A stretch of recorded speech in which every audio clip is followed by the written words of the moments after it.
Now we're going to tackle the bearings. We're going to repack them. There's nothing wrong with them, but you really should do this to your trailer every so often. They recommend 1 year, 12,000 miles. So we're going to start by taking the tires off. We're going to try to work this cap off. Very, very tiny little groove that you can kind of get in. See how it's coming out.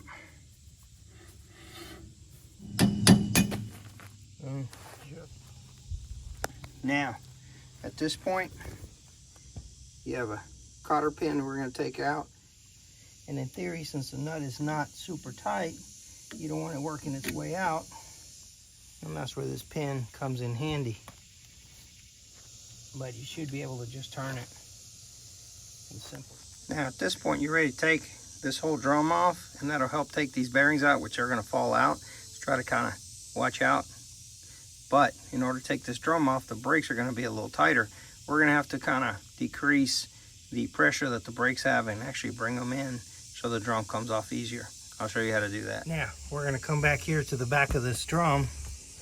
There's a little wheel in there with grooves, and we're going to turn it up. And that should release some of the pressure off the brakes so that the drum can come off easier. There we go. There's the wheel. I got a light so you can see it. The spring down below.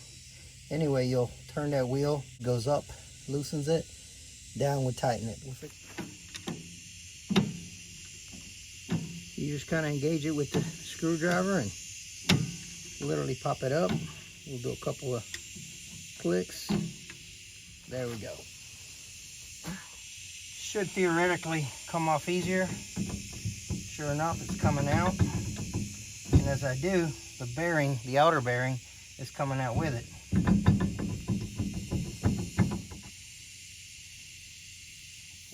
You can see how it's tapered inwards. That goes towards the inside. And we're going to clean this off and basically repack it.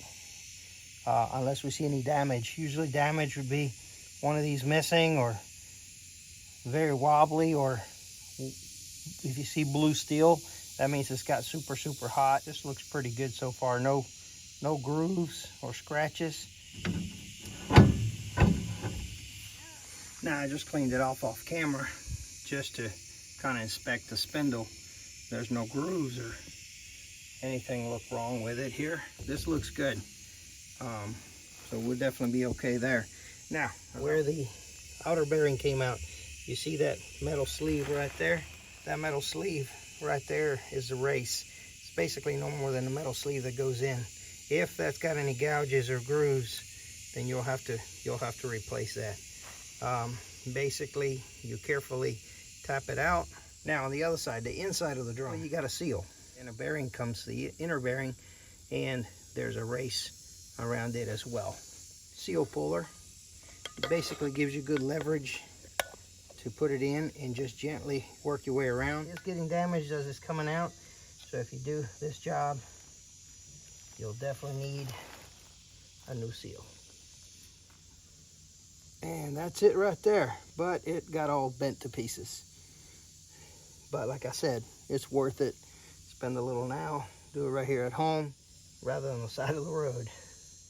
Once you remove that, inner bearing comes right out.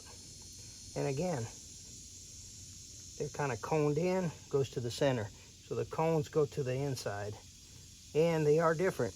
The outer bearing is different than the inner bearing. So make sure you put the right one in the right spot. And make sure there's no scratches or grooves. This looks good. So we're gonna repack, clean up, and try to find us a seal. All right, we've cleaned the bearing as best we could. So we're gonna pack it. And when we do, we're going to work the old grease out, and that'll ensure that there's no junk or debris in there. And you do have to, you can't just install a new one and put it in there. It'll burn up. You have to pack it. You put a dab on your palm and you start there pushing down. It's gonna push it up this groove, come out this top groove. You can see some of the grease starting to come out. That'll actually push out some of the old grease out right here with some of the new. And you want to do that till you get all the old out, and you make sure and pack it all good. If you've got a new bearing, you're going to have to do the same thing. Now they have instruments out there that you can spend a little bit of money and it'll pack the bearing for you. You can see I got all the old grease out. These are pretty well packed. So that bearing is pretty much ready. Same thing to the inner bearing. And make sure all the surfaces are greased up. This is also a good time to inspect your brakes. You can see my pads are still good. The shoes are still good. There's no obvious leaks. Everything looks pretty good. This is the wheel from the other side that you were adjusting to adjust these shoes to come in and out. You can see where it expands them out, and that's how that works. And then this is your little cylinder that actually activates it with the hydraulic fluid.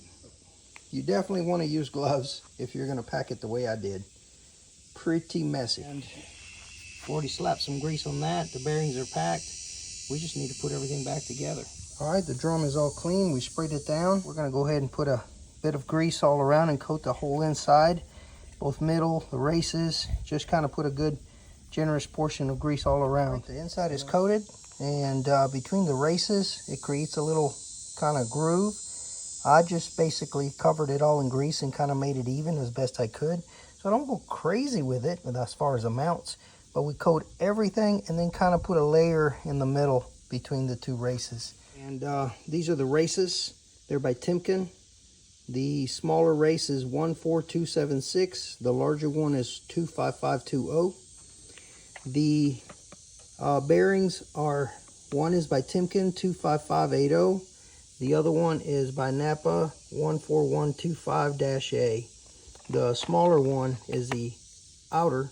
The larger one is the inner bearing.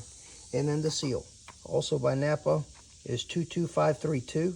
Drop the bearing in, again, cone side, smaller cone side in. Now we're going to put the seal, which I've greased up just a little bit around the edges to let it slide in. And it's going to be tight. So in order to get it in without bending it or messing it up, we have to go in straight. Now if you try to tap on one side, then another is just going to keep flopping. The best thing to do is clean up a good piece of wood or something flat and put it across evenly. So when you hammer on it, it goes in nice and even. Got to find that sweet spot. Make sure the piece of wood that you're using or whatever you're using is nice and clean. This is where you cross your fingers and hope for the best.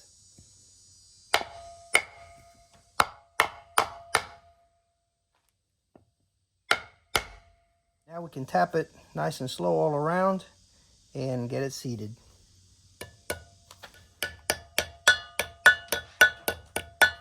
And that's how you put in the seal.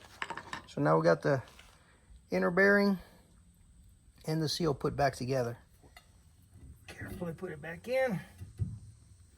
And it's seated back in there. Now we can put our outer bearing in. Next to that, you didn't see it before, but there's a washer that goes in there, and then the nut. And we're gonna get a new pin. All right, now we're putting in the bearings. Okay, may have to jiggle the drum to get it in there even. Washer, the nut. And I always put a little bit of grease on the cap as well. Now, again, as I said in the beginning, this is not a super tight nut. I am going to turn it to seat everything. Got it snug. Now I'm going to turn it back about a half a turn. So it's still a little on the loose side. I'm going to go get a new pin, cotter pin, and we'll put this sucker together. And we're done.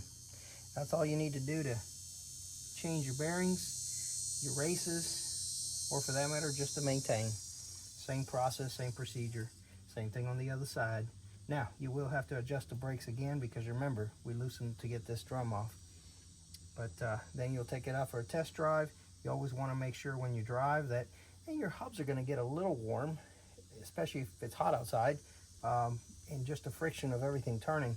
But if they get very, very hot, two culprits could be that you put it in too tight, your bearings are going bad, or you didn't adjust your brakes correctly.